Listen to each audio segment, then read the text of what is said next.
Organic chemistry में अभी तक शायद तुम लोग का जीओसी कराया जा चुका है ना, और थोड़ा बहुत रिएक्शन मैकेनिज़्म थोड़ा बहुत स्टार्ट हुआ था, कोई मतलब 15-20 मिनट आई थिंक का पार्ट हो गया था जितना मुझे बताया गया है ना। तो आज का पर्पस ये है कि अपन जो तुमने ORM 1 2 3 4 पढ़ा है ना, उसको अपन आज कोशिश करेंगे रैप अप करने का। और वैसे तो ORM 3 और 4 लिखा था, लेकिन 1 और 2 भी नहीं हुआ है, तो टेक्निकली वो भी कराना है, ठीक है। और देखो इसके बाद जो कल की क्लास है उसमें अपन रिएजेंट्स वगैरह पे ज़्यादा फोकस करेंगे एंड एरोमेटिक और कार्बोनाइल कंपाउंड्स पे ज़्यादा फोकस करेंगे। मतलब ये बच्चे मान लें कि कल की क्लास जो होगी और आज की क्लास होगी, जो बच्चा सही से कर लेगा उसके 3 से 4 सवाल जेईई मेंस में उसको हो जाएंगे पक्के से, अगर वो बस सही से मेरी बात सुन ले, अगर ढंग से, है ना। और भगवान की दया से उसने साल भर कुछ तो आंखें खुली रखी हों, बंद करने के मूड से पढ़ाई ना की हो, ठीक है। तो आज की जो क्लास उसमें अपन मैकेनिज़म्स पे थोड़ा ज़्यादा फोकस करेंगे।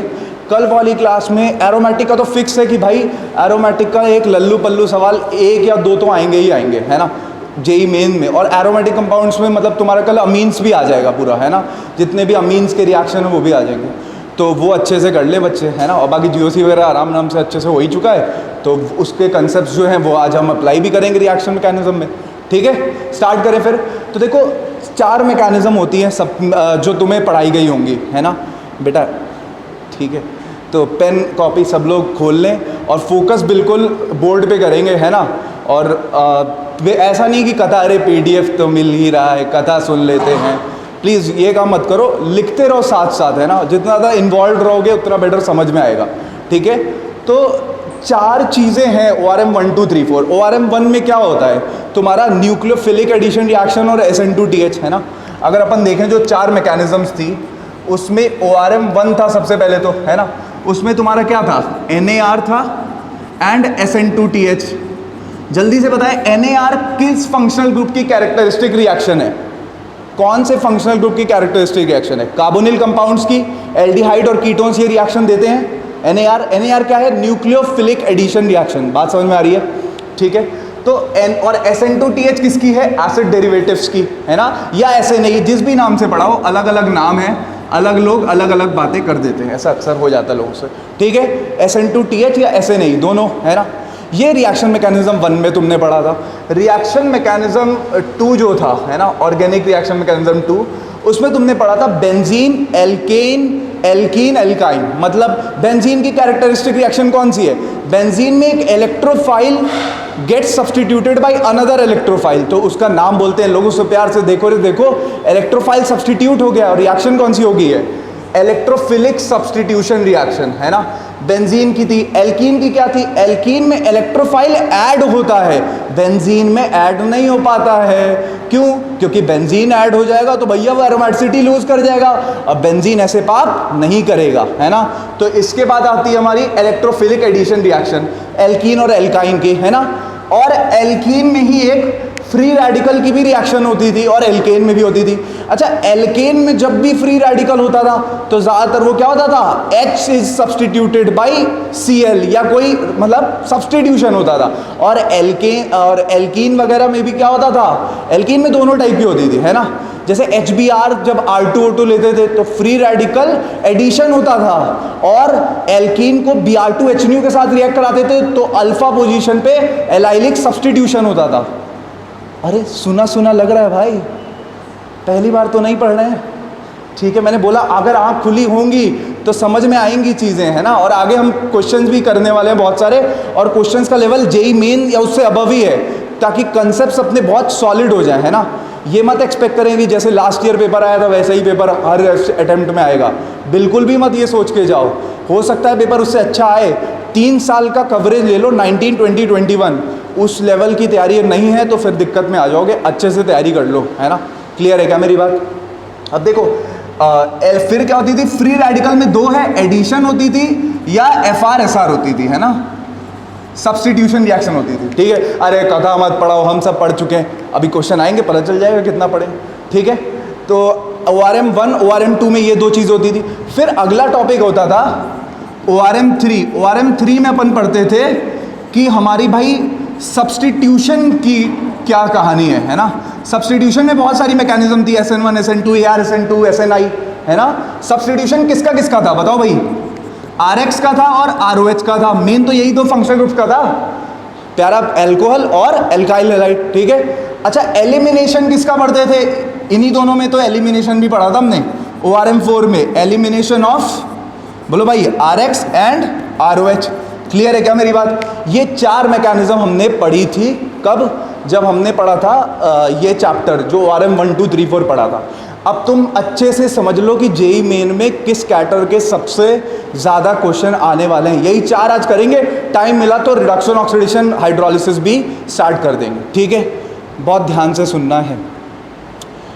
ऑर्गेनिक केमिस्ट्री क्वेश्चन 20 आते हैं सेक्शन, टोटल क्वेश्चन 20 आएंगे सेक्शन ए में। जनरली मेन वालों को इंटीजर में हालत टाइट हो जाती है ऑर्गेनिक के बनाना, है ना, उनको वो एनसीईआरटी की वैल्यू बदल के ही क्वेश्चन बनाने आता है, आसान काम होता है भाई, है ना। तो वो इंटीजर में नहीं देते हैं ऑर्गेनिक इनऑर्गेनिक, एक सवाल देंगे या दो, और 10 के या 9-10 भर देंगे सेक्शन ए में और बोल देंगे भैया ऑप्शन नहीं है, करना ही करना है ना। तो अगर नहीं आती होगी तो हालत टाइट हो जाएगी। इसीलिए ऑर्गेनिक इनऑर्गेनिक पे एंड मूवमेंट पे ज़्यादा फोकस करें। फिजिकल भी इंपॉर्टेंट है, बट फिजिकल में ऑप्शन अच्छा है यार, फिजिकल में 10 में से 5 करने होते हैं और वो 20 में मुश्किल से 3 या 2 आते हैं, इससे ज़्यादा मुझे नहीं देखा भाई, हो सकता है मैं गलत हूँ, बट मुझे जितना जेईई मेन में देखने को मिला है कि हमेशा 2-3 सवाल ही आते हैं ज़्यादातर, है ना। तो जनरली यही होगा और ये होगा भी आगे। वैसे ये स्टैंडर्डाइज नहीं करना चाहिए अपने को, कुछ भी हो सकता है, we should be prepare for everything, but सामने वाले की औकात का भी अंदाज़ा होना चाहिए, है ना, कि जेईई मेन है वो, है ना, तो वो किस औकात तक जा सकता है हमें अच्छे से पता होना चाहिए। तो देखिए अगर ये चार चैप्टर्स अगर देखें, है ना, तो अगर मैं बोलूँ कि भाई सबसे ज़्यादा चीज़ें क्या इंपॉर्टेंट है, देखो सबसे ईजी और सबसे लल्लू अगर कोई है तो वो ORM 1 ही है, सबसे ईजी और सबसे लल्लू। NAR में क्या क्या रिएक्शंस होती थी, NAR में कार्बोनिल की जितनी भी रिएक्शन है, NAR के मैकेनिज्म की भाई रेट पे क्वेश्चन, इजी क्वेश्चन ज़्यादा आते हैं, रिएक्शंस के क्वेश्चन थोड़े कम आते हैं, है ना, क्योंकि ये कार्बोनिल कंपाउंड्स में आता है और कार्बोनिल में उन्हें रटने वाली चीज़ें ज़्यादा सब पसंद है, क्या प्रिपरेशन कर दो, हैं ये एल्डोल कर दो, कैनिजारो कर दो, इससे ज़्यादा उनका दिमाग नहीं चलता है। इसमें हम पढ़ते हैं acetal formation, ammonia and derivative के रिएक्शंस, है ना, वो उनको थोड़ी कम पसंद आती है ना, पूछते हैं बट उतना नहीं पूछते हैं जितना प्रिपरेशन पे क्वेश्चंस आते हैं। क्लियर है क्या मेरी बात? अब देखें कि जो SN2TH है वो क्या है, एसिड डेरिवेटिव्स की। तो SN2TH के देखो बिल्कुल इजी क्वेश्चन पहले आते हैं कि रेट वो कंपेयर करा देगा तुम्हें, है ना, NAR का और SN2TH का, है ना। तो रेट में तुम्हें पता है कि NAR और SN2TH में हम दो चीज़ें देखते हैं, है ना। पहला कि मान लो जो C डबल बॉन्ड O है ना, उसके कार्बन पे NAR में क्या हो रहा है, न्यूक्लियोफाइल ऐड होता है, तो न्यूक्लियोफाइल अटैक करेगा, तो न्यूक्लियोफाइल अटैक करेगा तो वो बोलेगा कि भाई मुझे क्या चाहिए, मेरे पे नेगेटिव चार्ज है, मुझे चाहिए ढेर सारा क्या, डेल्टा पॉजिटिव चार्ज, ठीक है। तो NAR में क्या होता है, डेल्टा प्लस जितना ज़्यादा होता है रिएक्टिविटी NAR की उतनी ज़्यादा होती है, ये पहला, ये एक फैक्टर। और दूसरा कि हिंड्रेंस जितना ज़्यादा है, ये बगल में जो लगे हुए हैं मोटे मोटे, है ना, ये जितने ज़्यादा हिंडर्ड ग्रुप्स होंगे उतनी रिएक्टिविटी क्या हो जाएगी, कम हो जाएगी। भाई धक्का मुक्की मारेंगे बहुत दिक्कत होगी। क्लियर है क्या, समझ में आई मेरी बात? तो NAR और SN2TH में इन दो चीज़ों पे ही बहुत सारे क्वेश्चन आए हुए हैं रेट पे, है ना, जेईई मेन में, मतलब बहुत आए हैं। हाइड्रोलिसिस का पूछ लिया एसिड हैलाइड दे के 4, है ना, या NAR का रेट ही पूछ लिया सीधे 4 कार्बोनिल दे के, एक एल्डिहाइड, 2 कीटोन, एक एरोमेटिक एल्डिहाइड, एक कीटोन, ऐसे वैरायटी दे के। क्लियर है क्या मेरी बात?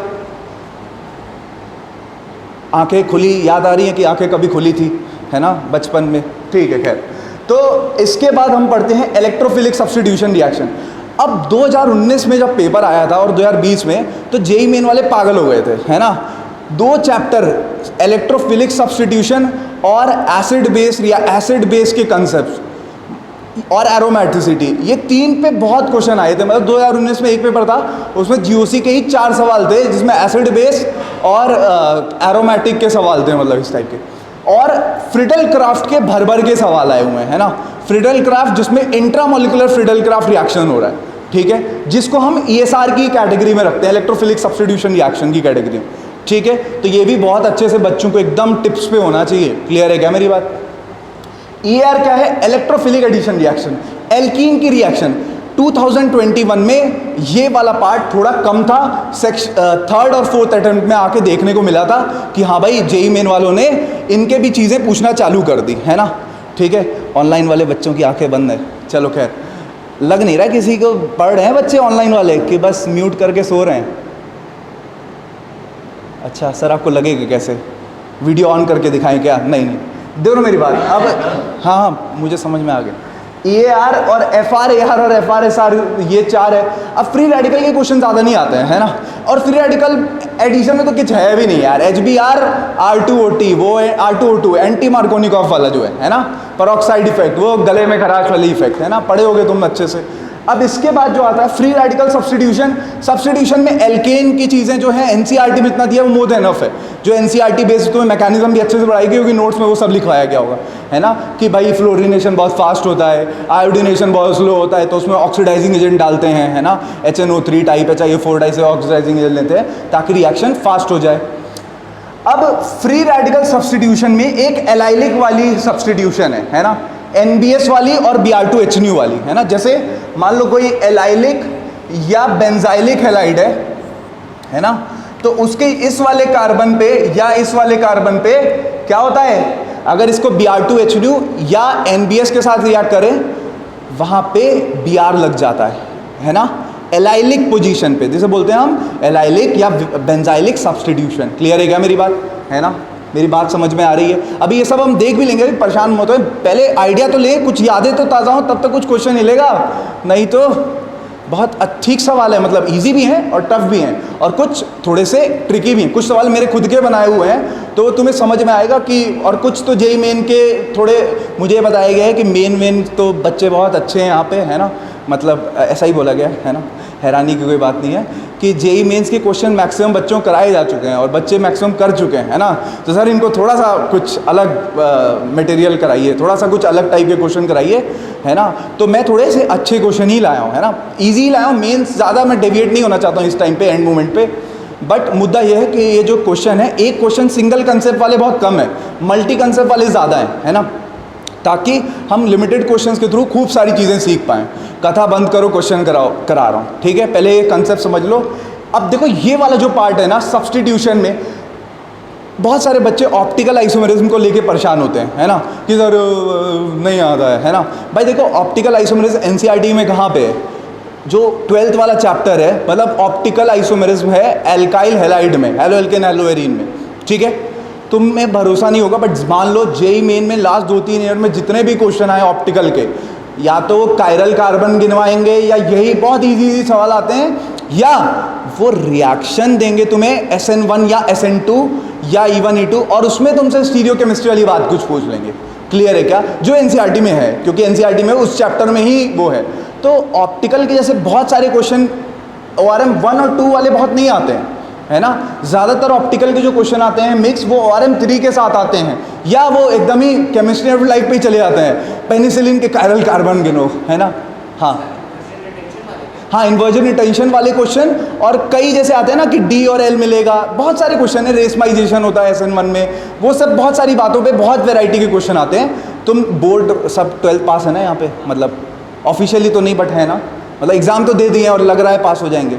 हाँ ठीक है, फिर ठीक है, चलो तो ऑफिशियल तो भी आएगा, कुछ सच में पास भी होंगे है ना। तो वो वाला पार्ट जो है वो हो जाता है ना।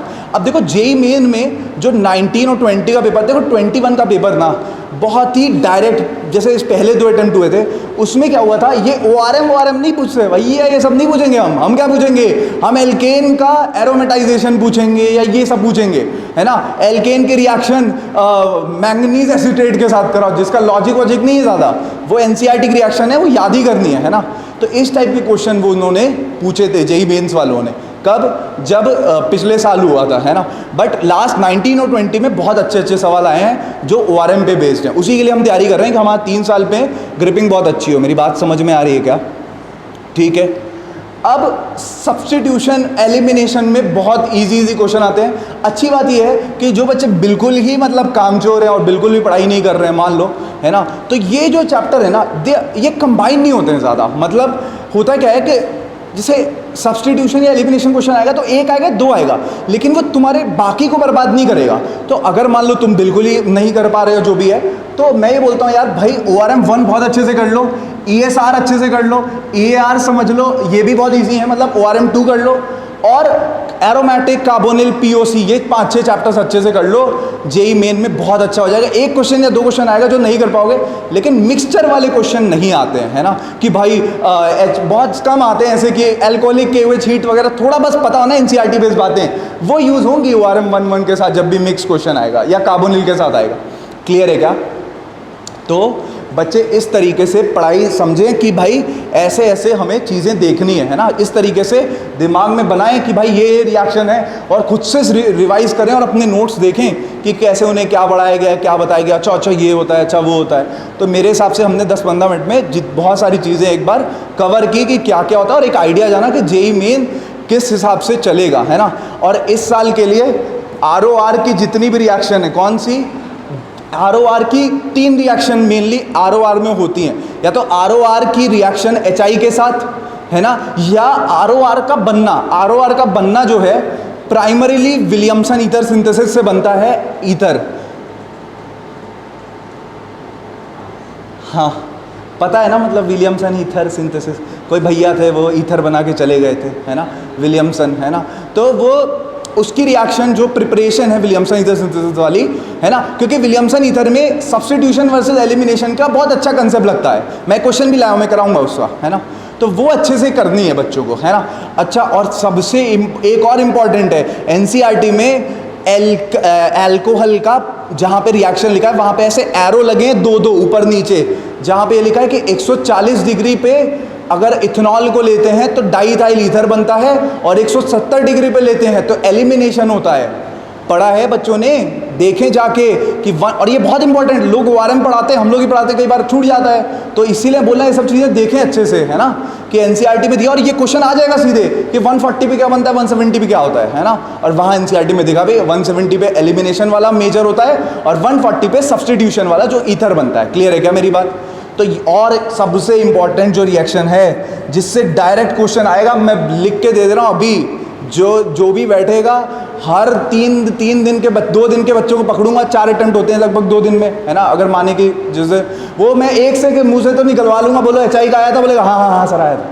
क्लियर, मैं बोल रहा हूँ बिल्कुल HI का क्वेश्चन ROR पे आएगा, और ये मात्र 20 मिनट का टॉपिक है, 15-20 मिनट में बच्चे फोड़ देंगे इसको, बहुत ज़्यादा बोल दिया, 15 मिनट का है। क्लियर है, और कुछ नहीं करना है, बस जेईई मेंस के क्वेश्चन जितने आए हैं बस कर लो, बहुत ईजी है, मतलब बहुत अच्छे से कर लोगे।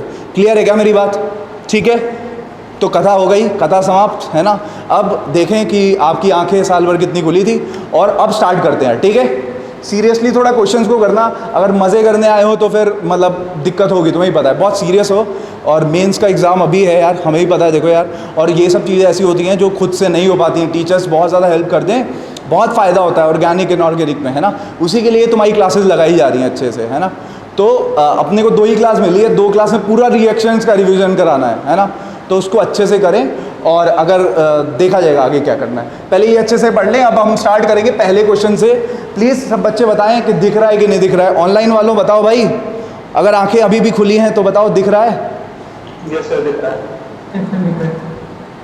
अच्छा दिख रहा है, अच्छा है यार, फिर तो चलो तुम क्वेश्चन देखो, मैं ही हट जा रहा हूँ। 1 मिनट दूंगा मैं मैक्स, उससे ज़्यादा नहीं, जल्दी से करें, सिंगल करेक्ट क्वेश्चन है ये।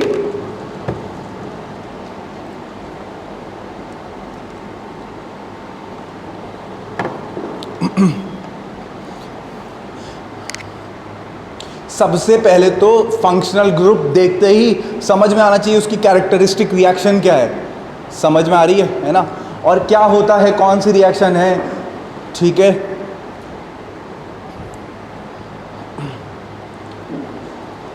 अच्छा, आज पर्पस ये नहीं है कि बस आंसर, ठीक है, अभी सबसे पहला फोकस है कि 30-40 सेकंड 1 मिनट के अंदर आंसर बताएं सर को जल्दी से चिल्ला के, ठीक है। दूसरा पर्पस है कि अगर एक आंसर आ गया, हर एक क्वेश्चन में होमवर्क ये भी करना है, मैं तो करा ही रहा हूँ, अगर सी आंसर है तो ए बी डी क्यों नहीं? ज़्यादातर ऐसे क्वेश्चन है जहाँ पे तुम्हें इन्वेस्टिगेट करना पड़ेगा। कई में जैसे पता है यार ये प्रोडक्ट है तो मेजर, तो दूसरा मेजर नहीं होगा ना, उसमें थोड़ी। यहाँ पे क्या है कि एक करेक्ट इनकरेक्ट, तो भैया 4 अलग अलग कंसेप्ट पे क्वेश्चन बनाया गया है, तो वो मतलब तुम्हें अच्छे से एक्सप्लोर करने पड़ेंगे चारों ऑप्शंस। ठीक है, तो एक बार बताएं बच्चे, लास्ट 20 सेकंड और दूंगा, इससे ज़्यादा टाइम नहीं दूंगा मैं, है ना। कुछ बच्चे क्वेश्चन नोट कर रहे हैं, सॉल्व करें, नोट मत करें।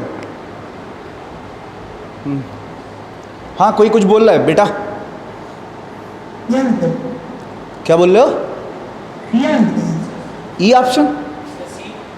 अच्छा सी, अच्छा सी बोल रहा है।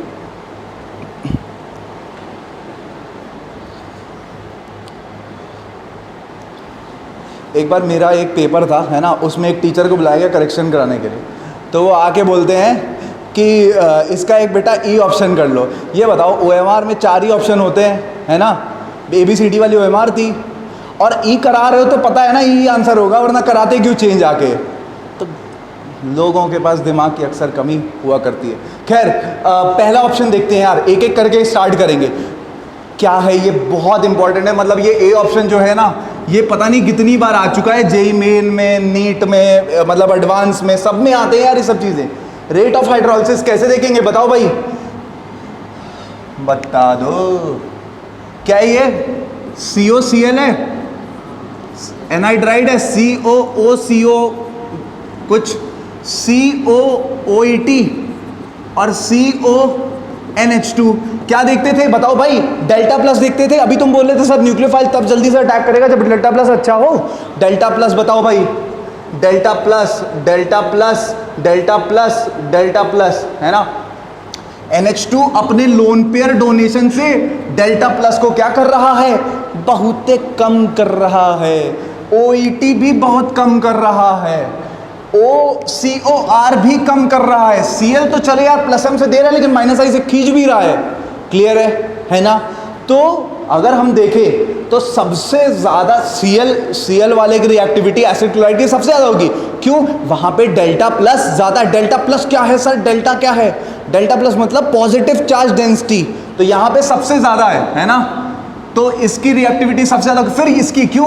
क्योंकि ये ऑक्सीजन का जो लोन पेयर है, जो डोनेशन हो रहा है, वो प्रॉपरली यहाँ पे डेल्टा प्लस नहीं वो कर पा रहा है, क्योंकि इधर भी तो डोनेट हो रहा है। क्लियर है क्या? एनहाइड्राइड में इस साइड भी तो ऑक्सीजन का लोन पेयर, तो यहाँ पे अपनी इलेक्ट्रॉन डेंसिटी कम डोनेट कर रहा होगा। इलेक्ट्रॉन डेंसिटी कम डोनेट करेगा तो डेल्टा प्लस थोड़ा सा इन लल्लों से तो ज़्यादा ही होगा। क्लियर है क्या?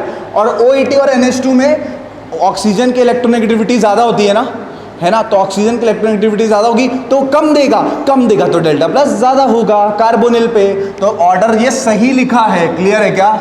रेट ऑफ हाइड्रोलिसिस मतलब वाटर न्यूक्लियोफाइल जो है ना, वो बोलेगा कि भाई मैं COCl पे सबसे तेजी से अटैक मारूंगा, खूब भर भर के डेल्टा प्लस है। क्लियर है क्या मेरी बात?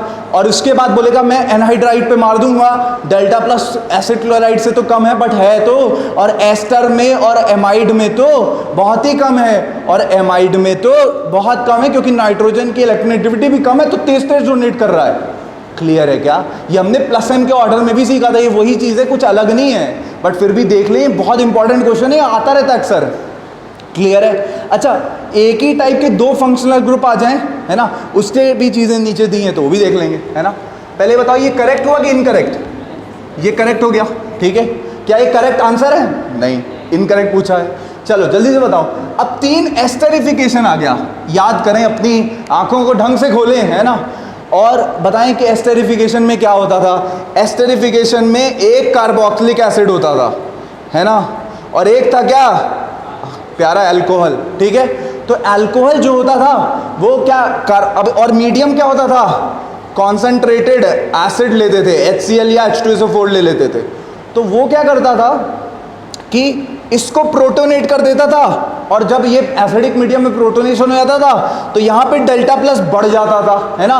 और फिर ये ऑक्सीजन का लोन पेयर जो है, जो न्यूक्लियोफाइल की तरह था, वो बोलता था भाई मजा आ गया, मैं तो बहुत तेजी से अटैक करूंगा, क्योंकि H प्लस ने क्या किया है? ऑक्सीजन को O पॉजिटिव H में कन्वर्ट कर दिया, तो ये बॉन्ड जल्दी पोलराइज हो रहा है, तो डेल्टा प्लस भर भर के है।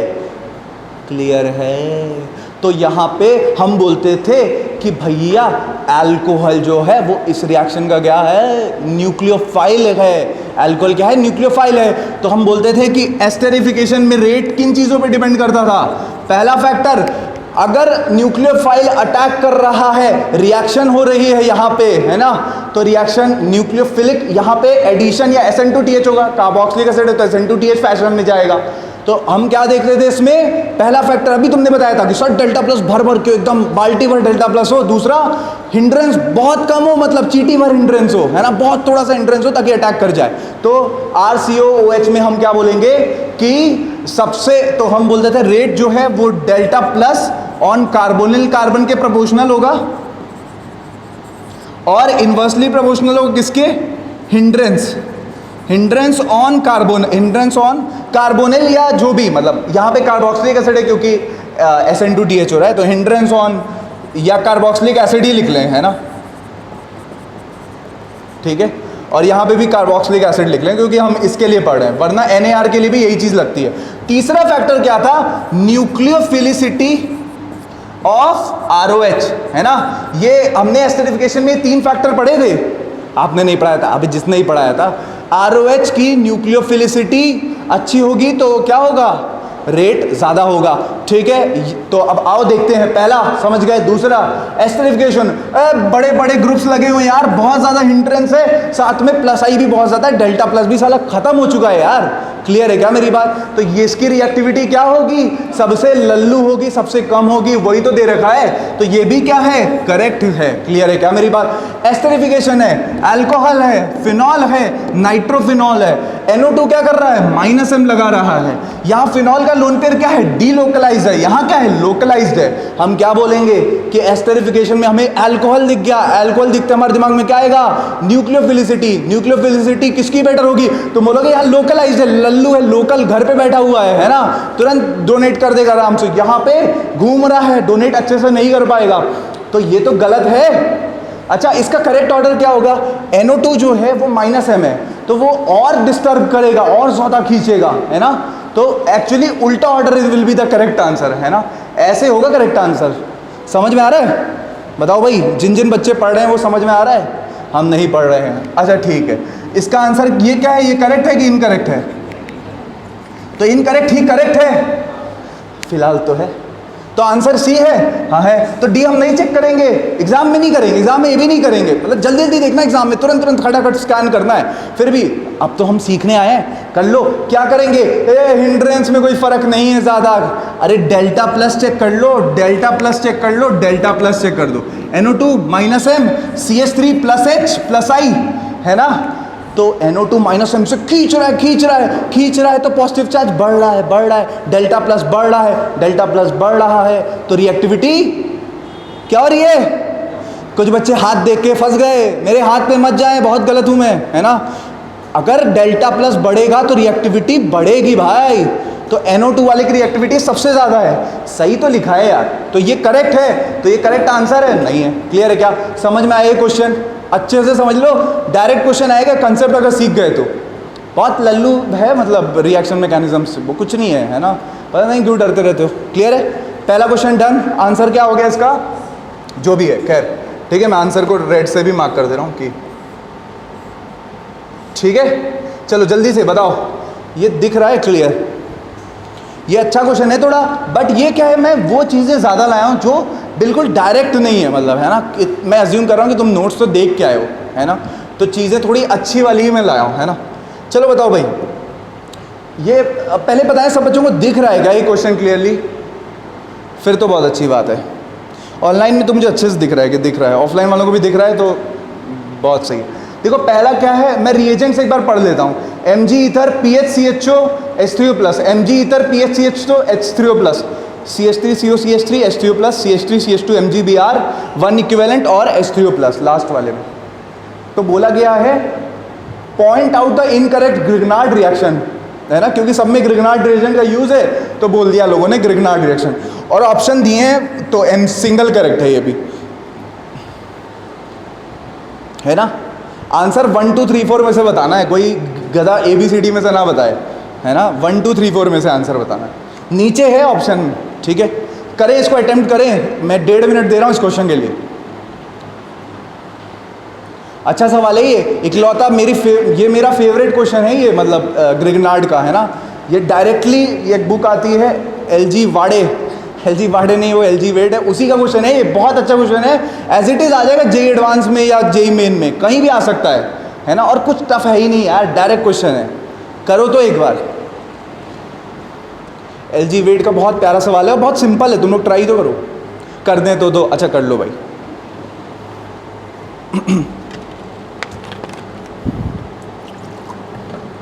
1 2 3 4 में से आंसर बताना सबको। क्या बोल रहे बेटा? 4 आंसर, 4 एक आ रहा है एक बच्चे का आंसर, हो सकता है वो है बेटा।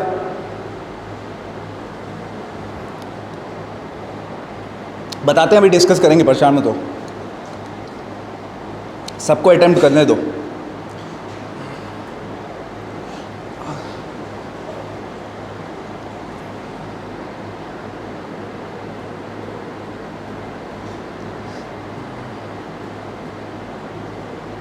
बताएं, और बाकी बच्चों को ऑनलाइन में आंसर आ रहा है? रुकिए अभी गूगल कर रहे हैं, रुक जाइए। अबे गूगल पे नहीं मिलना है सब ठीक है, शायद मिल जाए, क्या पता। क्या आ रहा है तुम्हारा बेटा? बेटा आवाज़ नहीं आ रही है यार, स्पीकर इन्होंने बड़ा वो, मतलब क्लियर नहीं आ रही आवाज़, है ना। 1 कह रहे हैं, अच्छा 1 बोल रहे हैं क्या?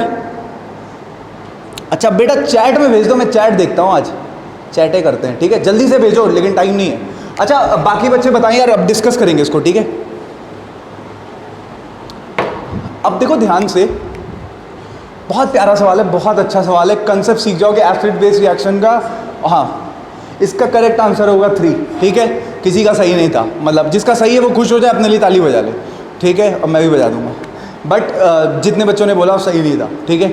इसका करेक्ट आंसर होगा 3, है ना। बस सी करेक्ट है, बाकी सब इनकरेक्ट है, तो फिर आंसर, अरे मतलब सी स्टेटमेंट करेक्ट है, only A B and D जो है वो है इनकरेक्ट, है ना। अभी देखते हैं कैसे। पहले तो ये बताओ, मैं बोल रहा हूँ मुझे कुछ चीज़ें तो बहुत ऑब्वियस दिख रही है, जैसे बी वाला पक्का इनकरेक्ट है। अबे जब बी आर है तो MgBr बनेगा, तो PHCHO से CH2H कैसे आ जाएगा? क्लियर है क्या? ये तो बेकार है ना यार, पीएच तो होता भाई, पीएच कहाँ चला गया, ठीक है। तो ये तो पक्का गलत है, तो ये इनकरेक्ट हो गया, ठीक है। अब ये वाला रिएक्शन MgBr है, एसीटोन है भाई, सही तो है। Delta minus delta plus attack, और ये झटैक, तो अटैक झटैक में क्या होगा बोलो भाई? ये न्यूक्लियोफाइल है, वो क्या होगा, वो इस तरीके से कन्वर्ट हो जाएगा। O माइनस में H2 प्लस लोगे तो OH में। अरे सर ये अलग, अबे सेम है ये दोनों, ठीक है। क्लियर है, तो ये करेक्ट है क्या? अरे बोल दो, ठीक है। अच्छा डी वाला भी बहुत ईजी है, कैसे? OH है और डबल बॉन्ड O है। एक बार जेईई मेन में क्वेश्चन आया था कि 4 एल्डिहाइड दे रखे थे, पूछा था which of the following aldehyde, बहुत अच्छा फ्रेमिंग थी क्वेश्चन की, which of the following aldehyde will not give Grignard product, है ना, will not give Grignard product on reaction with CH3 MgBr, ऐसा कुछ लिखा था। अब बच्चे परेशान कि ग्रिगनार्ड प्रोडक्ट, अच्छा चारों एल्डिहाइड थे तो चारों रिएक्ट करेंगे।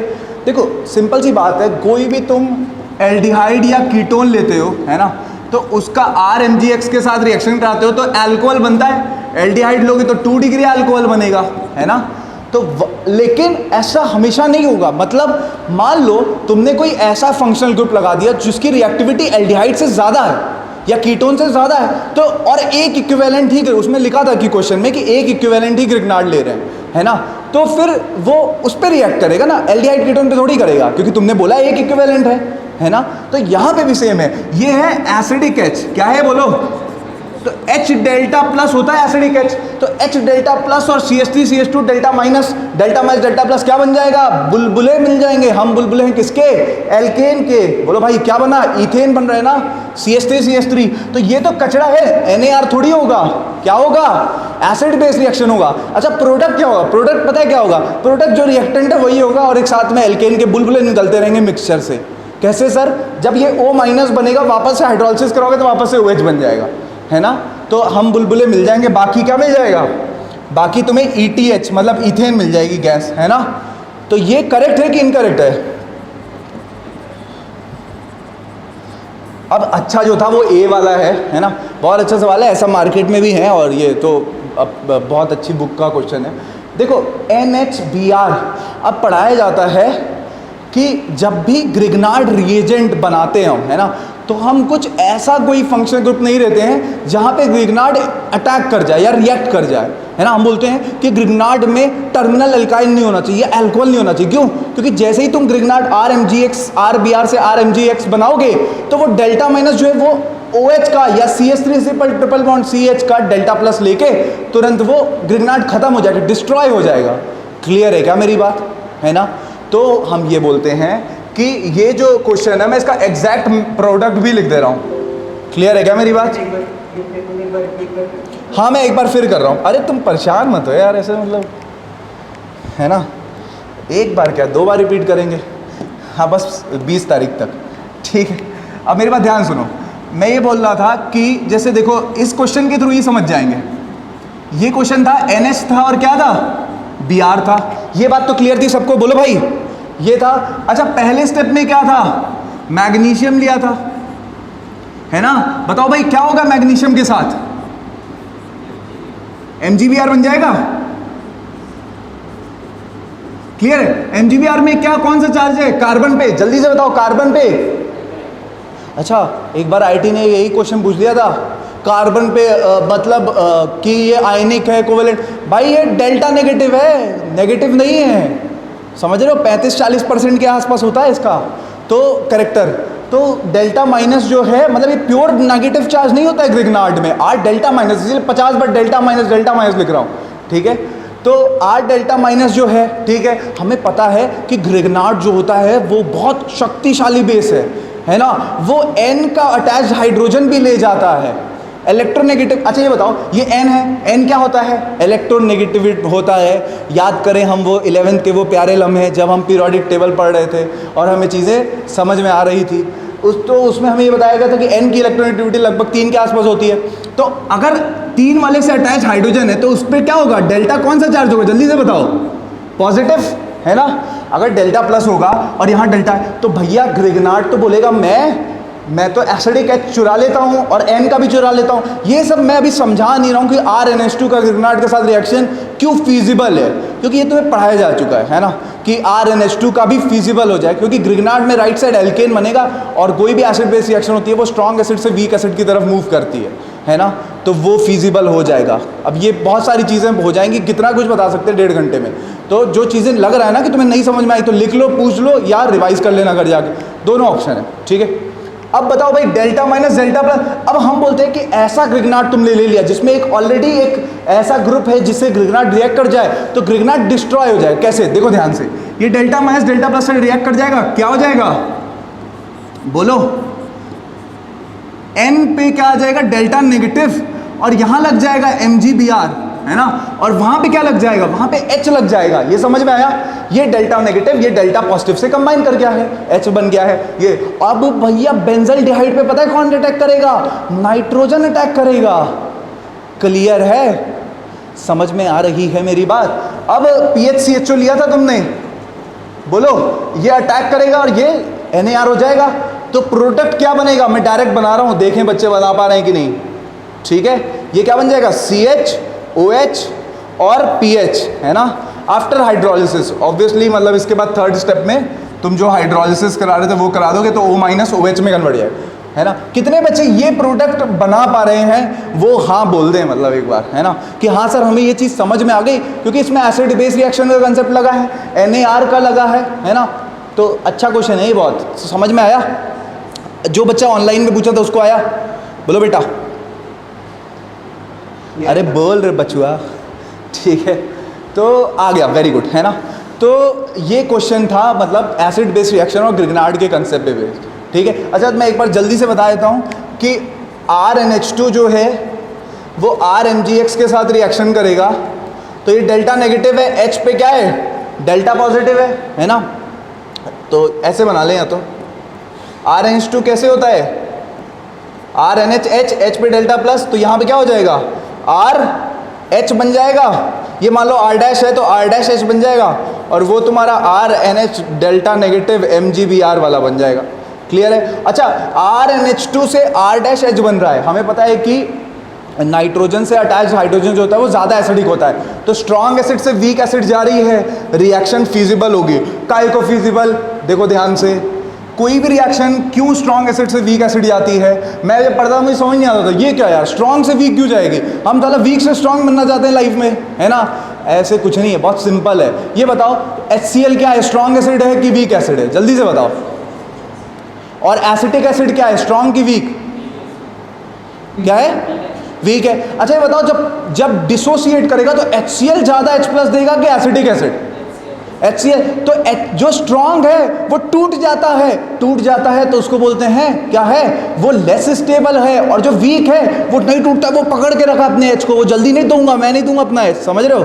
तो वो क्या है, मोर स्टेबल है। तो भैया यही तो हो रहा है, लेस स्टेबल से मोर स्टेबल हो रहा है कि नहीं हो रहा है? बताओ भाई, अरे बोल दो, अरे कोई ऑनलाइन वाला भी बोल दो, हम चैट भेजेंगे।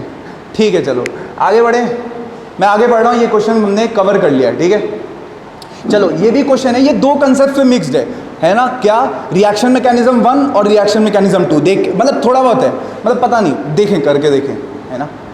इजी नहीं है यार, बट एक भी क्वेश्चन ऐसा नहीं है यार, मैं लिख के दे रहा हूँ, एक भी क्वेश्चन ऐसा नहीं जो इररेलेवेंट हो या जेईई मेन वाले ना पूछ सके, ऐसा एक भी क्वेश्चन नहीं है। फालतू चीज़ नहीं कराता हूँ मैं, देखता हूँ लोग पता नहीं क्या क्या पढ़ाते रहते हैं, बिल्कुल भी इररेलेवेंट चीज़ पे फोकस नहीं करना है, बहुत रेलिवेंट क्वेश्चन है।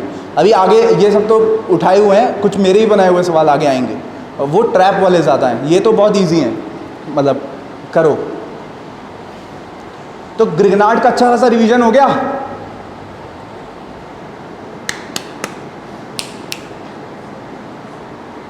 वहाँ तो नहीं देख रही थी बेटा।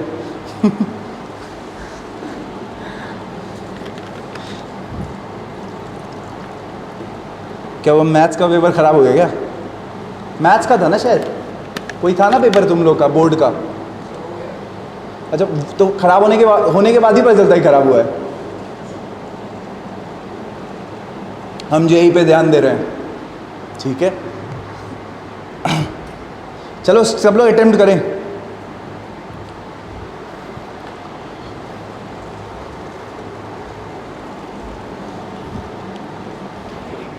थोड़ा जल्दी करेंगे, टाइम कम है अपने पास, है ना भैया? 3 घंटे में पूरी ऑर्गेनिक ख़त्म करनी है, मतलब सारी रिएक्शंस ही मेन है, रिवीजन ज़्यादा के। आज और कल 1.5 घंटा है। हाँ बोलो बेटा, क्या आ रहा है तुम्हारा? 4 आ रहा है, वेरी गुड। ये ऑप्शन मैंने बनाया है ना? ये क्वेश्चन कहीं और का, लेकिन बनाया मैंने थोड़ा, इसको थोड़ा चेंज किया है बच्चों को फंसाने के लिए, और कुछ बच्चे फंसते हुए दिखाई दे रहे हैं। खैर करो।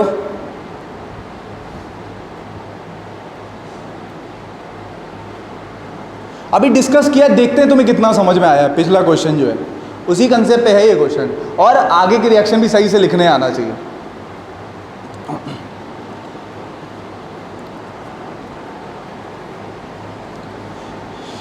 देखते रहे बच्चे कि उनके कितने सही हो रहे हैं। अभी 2-3 सवाल 2 हो चुके हैं, और तीसरा ये है, मैक्सिमम बच्चों के मुझे सुनने में जैसा लग रहा है, ऑफलाइन वाले बच्चे तो चुप बैठे हैं, ऑनलाइन वाले बच्चे थोड़ा खुल के अपनी बात बोल रहे हैं, क्योंकि उन्हें पता है कि कोई मारेगा नहीं, है ना? कोई ई झापड़ नहीं मारने वाला है ना? ऑनलाइन झापड़ नहीं पड़ेगा, तो कोई दिक्कत नहीं होगी, ठीक है। बट ऑनलाइन वालों बच्चों के आंसर जो इतने अभी मुझे सुनाई दिए, बहुत मतलब सेटिस्फैक्ट्री नहीं है। अभी तक आंसर सारे गलत आए। पहला सही था, बहुत सारे बच्चों का सही था, गुड, है ना? लेकिन सेकंड वाला गड़बड़ हो गया। थर्ड वाला भी शायद सही है, पता नहीं, मतलब करके देखो, तुम्हें समझ में आएगा। मैं तो बता दूंगा, अभी डिस्कस करूँगा तो, बट देखो। चलो मैं 30 सेकंड और दे रहा हूँ, जल्दी करो यार, टाइम नहीं इतना।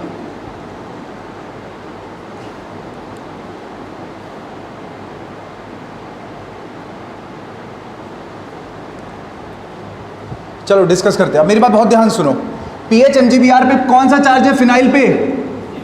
Delta negative. OH है यार, एसिड बेस आ गया। अरे भैया एसिडिक H आ गया, अरे तुम चुप रहो, वन इक्विवेलेंट है बस, है ना। अटैक में किस पे करूंगा मैं? OH का H चुराऊंगा मैं, कार्बोनिल पे अटैक नहीं करूंगा। Acid base reactions are much faster, है ना। तो H डेल्टा प्लस के लिए रिएक्टिविटी क्या होती है? सबसे ज्यादा होती है ग्रिग्नार्ड की। तो बस डेल्टा प्लस डेल्टा माइनस क्या बनेगा बोलो भाई? PHH। इसको लोग प्यार से क्या बोलते हैं?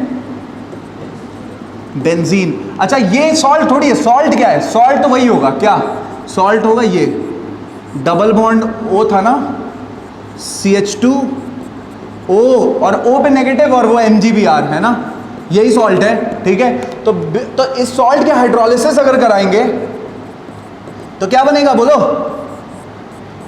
वापस से वही बन जाएगा। क्लियर है? तो A वाला तो सही है, क्लियर है क्या? बोलो बोलो बचवा, बोलो, समझ में आ रही बात, है ना। अब देखो अगला वाला जो है वो क्या है? ये क्वेश्चन, ये चीज 2019 में या 20 में बहुत बार आई है। इस कंपाउंड का जल्दी से नाम बताएं, इसको क्या बोलते हैं? कॉमन नेम में लो। अच्छा पहले फंक्शनल ग्रुप बताएं। फंक्शनल ग्रुप क्या है? ये एनहाइड्राइड है, तो इसका नाम क्या होगा? जल्दी से ऑनलाइन गूगल, जल्दी से, या खुद से बता दो जल्दी से। वेरी गुड, है ना सर। ये तो वो ओम्स गैप वाली सीरीज का पार्ट है ना। क्या है? ऑक्सैलिक, मेलोनिक, सक्सिनिक, है ना। तो ऑक्सैलिक होता है COOH, मेलोनिक होता है CH2COOH, और सक्सिनिक होता है CH2COOH, है ना। अब इसकी एनहाइड्राइड बनेगी तो पानी निकल जाएगा, है ना। तो यही तो बनेगी। क्लियर है क्या? मैंने पानी गड़बड़ निकाल दिया, मतलब निकाल दो यार कुछ भी, ठीक है। ये बन जाएगा, समझ में आ रही बात। तो इसका रिएक्शन AlCl3 के साथ कराया। ये फ्रिल क्राफ्ट में एसाइल केटाइन जनरेट करने का एक सोर्स है ना। एसाइल जब बताया गया होगा फ्रिल क्राफ्ट एसाइलेशन में, तो ये रिएक्शन पढ़ाई गई होगी। तो पता है वो ऐसे भी शुरू कर सकता है कि वो तुमसे ना ऐसा क्वेश्चन ना दे कि क्या दे दे, देखो ध्यान से, वो तुमसे बोल दे कि देखो भाई ध्यान से, वो बोल देगा कि मान लो, है ना, कि वो बोल दे कि ये है ना, या इतना भी कहानी ना लिखे, है ना, वो लिख देगा कि सक्सिनिक एसिड है, ठीक है ना, इसको हीट कर रहे हैं, है ना, सक्सिनिक एनाइड्राइड बन जाएगा। क्लियर है? उसके बाद सेकेंड स्टेप में किसके साथ रिएक्शन कर रहे हैं? इसका बेंजीन के साथ, है ना। क्लियर है? और साथ में AlCl3 भी ले रहे हैं। क्लियर है ना। अब वही कराया। देखो एक बार ध्यान से, क्या है कि जब बेंजीन क्या करोगे बोलो? जब बेंजीन का रिएक्शन इसके साथ कराओगे, AlCl3 है साथ में, बोलो भाई ये ऑक्सीजन है, चाहे इस लोन पे से अटैक करो, इस पे बात डिफरेंस नहीं आएगा ज़्यादा, हाँ मतलब प्रोडक्ट वाइज, है ना। तो किसी से करा दो, इसी से करा दो, दिख रहा है इजी, ये होगा, और ये इधर एसाइल केटाइन जनरेट हो जाएगा, है ना। तो क्या बन जाएगा बोलो भाई? ये बन जाएगा C double bond O positive, और वो जो तुम्हारा है ना, OAlCl3 माइनस बना रहेगा, और इधर पूरा तुम्हारा ये लगा रहेगा। क्लियर है क्या? अब एसाइल केटाइन जनरेट हो गया। हम क्या करते थे, याद करो वो रिएक्शन जो तुमने पढ़ी थी, ESR। इलेक्ट्रोफाइल को रिंग पे क्या करते थे? टांग देते थे, याद है? कोई बेंजीन रिंग होती थी और इलेक्ट्रोफाइल होता था, उसको हम टांग देते थे। ये इलेक्ट्रोफाइल है और बेंजीन रिंग है, क्या करेंगे? रिंग पे टांग देंगे। क्लियर है? तो कैसे टांगेंगे सर? तो आओ टांग देते हैं, देखो ध्यान से। तो प्रोडक्ट यहाँ पे क्या बन जाएगा? ये बन जाएगा। अच्छा ये बताओ, जब रिंग यहाँ से इसको घुमा दो, है ना, तो ये ऐसे हो जाएगा, और ऐसे ऐसे ऐसे होगा, और ये डबल बॉन्ड O होगा, और O क्या हो जाएगा? OAlCl3 माइनस है। अच्छा यहाँ से याद बताओ, ये बताओ कि ये जो इलेक्ट्रोफाइल है वो किसको रिप्लेस करता था? ESR में, इलेक्ट्रोफिलिक सब्स्टिट्यूशन रिएक्शन में इलेक्ट्रोफाइल हाइड्रोजन को ही तो रिप्लेस करता था। तो वो हाइड्रोजन जो निकलेगा वो OAlCl3 ये निकल जाएगा, और वो किस में कन्वर्ट कर देगा? कार्बोक्सिलिक एसिड में। ये H कहाँ से आया है? ये H बेंजीन से आया। कुछ लोग बोलते हैं हाइड्रोलिसिस कर देंगे, हवा में कुछ भी बोलते रहते हैं लोग, है ना। अबे कहाँ हाइड्रोलिसिस कर देंगे यार? क्लियर है? वो ये H बेंजीन से आया है, H डेल्टा प्लस जो बेंजीन का निकला था जब ESR हुआ था, ये वो H है, ये वो H है, ये आ गया और बाकी तुम्हारा वो लिविंग ग्रुप निकल गया। क्लियर है क्या मेरी बात? बोलो AlCl3 माइनस, क्लियर है? ये OH है। अब क्या लेंगे बोलो भाई? SOCl2 ले लेंगे। तो SOCl2 COH को किस में कन्वर्ट करता है? COCl में। अरे ये तो बेस्ट मेथड था। क्यों बेस्ट मेथड था? क्योंकि यहाँ पे हवा हवा हो जाता था। क्या हो जाता था? SO2 और HCl हवा के फॉर्म में होती थी। रिएक्शन प्रोडक्ट जो होता था वो उड़ने लगता था। उड़ने लगता था तो ली चैटलियर भैया आके बोल दिए थे कि उड़ेगा तो रिएक्शन आगे बढ़ेगा, और आगे बढ़ेगा तो रिएक्शन की फिजिबिलिटी ज़्यादा हो जाती है। क्लियर है क्या? ये बेस्ट मेथड था। एल्काइल हैलाइड बनाने में भी जब हम ये पढ़ते थे और कार्बोक्सिलिक एसिड में भी ये बात दी हुई है। क्लियर है क्या? तो यहां से किस में कन्वर्ट हो जाएगा? ये COCl में। अच्छा, अब जब AlCl3 लोगे तो क्या हो जाएगा? अरे एसाइल कैटायन जनरेट होगा और इंट्रामोलिकुलर फ्रिडलक्राफ्ट हो जाएगा। कुछ लोग यहाँ HCl निकाल देते हैं, है ना? वैसा टपोरी काम मत करें, है ना? मैकेनिज्म किस लिए सीखा है? क्लियर है क्या? तो मैं डायरेक्ट लिखूँ कि बना दूँ? चलो बना देता हूँ, बट टाइम से इसमें जाएगा, है ना? कुछ नहीं है, देखो CO पॉजिटिव है, डबल बॉन्ड है। कौन सी रिएक्शन है? जल्दी से सब बच्चे बताएं। हम बेंजीन का इलेक्ट्रोफाइल पर अटैक कर रहे थे, ESR क्या करते थे? इलेक्ट्रोफाइल को रिंग पे टांग देते थे। तो टांग दो भाई, इसको कैसे टांगोगे? ऐसे बस बॉन्ड बन जाएगा। क्लियर है? बोलो। अच्छा, बात समझ में आई? ये प्रोडक्ट होगा, देखो ध्यान से। अब होता क्या है, इसके बाद हम ZnHCl से रिडक्शन करा देते हैं डबल बॉन्ड O का, और फिर हम ले लेते हैं कोई सेलेनियम हीट वगैरह जो एरोमेटाइजिंग एजेंट होता है, तो फिर नैफ्थलीन बन जाता है। मैंने चालाकी से क्या किया, मैंने प्रोडक्ट ये वाला नहीं दिया, है ना? मैंने वो एल्केन वाला दे दिया और ZnHgHCl नहीं दिया। देखो क्वेश्चन में ZnHgHCl नहीं है, तो भैया ये नहीं बनेगा। हम फॉर ऑब्वियस ले लेते हैं, यार यही होगा यही होगा, याद आ रहा है भाई। करके तो देखो, पेन तो चलाओ, देखो कहाँ से यार, जब ZnHgHCl नहीं है तो कैसे ये बन जाएगा? एक बच्चे का आंसर आया है, मैं मान ही नहीं सकता उस बच्चे ने किया हो तब आया, वो गलती से फ्लो में गलती हो गई यार। क्लियर है क्या मेरी बात? तो ऐसी गलती नहीं करना, इसीलिए तो मैं क्वेश्चन बना के लाया हूँ कुछ। क्लियर है क्या? वैसे ये क्वेश्चन मैंने नहीं बनाया, कहीं और का ही, बट ऑप्शन मैंने, वो सिंगल करेक्ट था, मैंने इसको जबरदस्ती का ऑप्शन बना दिया। अभी भी ये सिंगल करेक्ट ही है, तो करेक्ट आंसर इसका क्या है? ओनली A है। क्लियर है? ये प्रोडक्ट नहीं होगा। C क्या होगा? C क्या था? C बोलो क्या था? ये बनेगा। क्लियर है? समझ में आया? जिसको समझ में आ गया वो चैट में यस लिख दे, है ना? मैं देखूं कौन ऑनलाइन में कितने बच्चे पढ़ रहे हैं। बाकी बच्चे बताएं। अच्छा, मैं दिख क्यों नहीं रहा हूँ? अच्छा, कैमरा ऊपर है। खैर, बताओ समझ में आ रही है मेरी बात? ठीक है, हाँ बच्चों को आ रहा है। ऑफलाइन वाले बच्चों को आया? बहुत इंपॉर्टेंट है, ये आया हुआ क्वेश्चन है जेईई मेन में।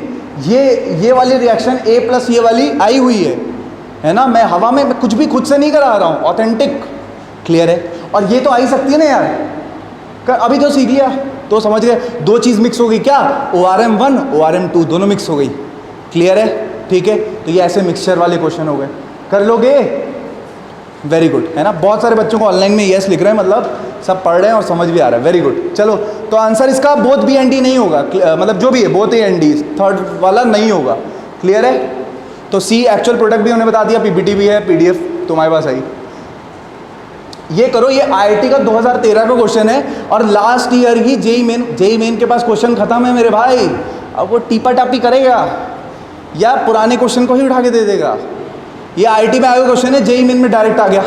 पिछले साल या 2020 में, मुझे याद नहीं आ रहा, मेरे दिमाग से निकल रहा है। ये IIT का 2013 में आया था ये क्वेश्चन है, या 14 में आया था, जब वो सिंगल करेक्ट और इंटीजर्स आए थे सेक्शन पेपर A1 में, है ना? तो ये IIT में आया था।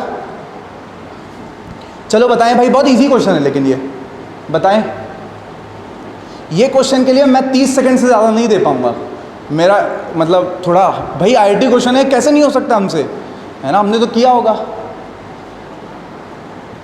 सर नहीं किया है। प्लीज़ सबको ये रिक्वेस्ट है कि ये सब चीज़ें जब रिकॉर्डिंग दोबारा देखेंगे और पैरेलली अपने नोट्स को भी रिवाइज करेंगे, तब अच्छे से समझ में रिवीजन होगा, है ना? बस सुनने से बहुत सारी चीज़ें तुम्हें समझ में आ गया कि यार ये तो मुझे याद नहीं आ रहा, मेरा ये गड़बड़ है, तुरंत लिख लो वहाँ पे, यार रिकॉर्डिंग देखो तो लिखते रहना और साथ साथ पढ़ते रहना नोट से। ये इसीलिए कराए जा रहे हैं क्वेश्चन, ठीक है? चलो जल्दी से बताओ इसका आंसर क्या आ रहा है। ए वाला आ रहा है एक बच्चे का, अरे बेटा NH2 ये वाला भी तो है, सी आ रहा है बच्चों का, जल्दी से बताएं ऑनलाइन, जल्दी से चैट में सब आंसर लिखेंगे, मुझे देखना है कि कितने बच्चे सॉल्व कर रहे हैं। मैं हट जा रहा हूँ, ABCD में से आंसर बताएं।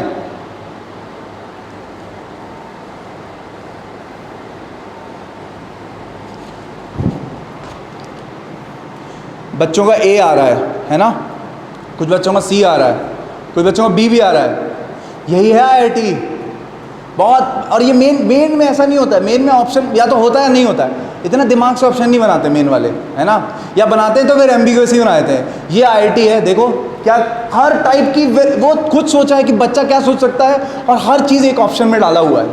चलो सॉल्व करते हैं, इसका करेक्ट आंसर होगा क्या है, NH2 एसिटिक एनहाइड्राइड है, ए इसका आंसर होगा।